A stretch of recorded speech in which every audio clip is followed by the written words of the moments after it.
Next is lot 1066, 1821 Browning 5-quarter.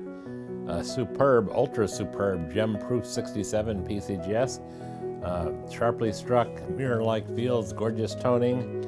Wonderful pedigree to the Clenay collection back in the 1890s. Mr. Clenay, C-L-E-N-E-A-Y, was a Cincinnati numismatist who collected everything from Civil War tokens to gold in an era in which a moneyed person could do that. Descending into the Mills collection, the Earl collection, and then to none other than Louis Eliasberg. We had the honor, privilege, and enjoyment of offering this in 1997, and the same sentiment occurs today in 2015.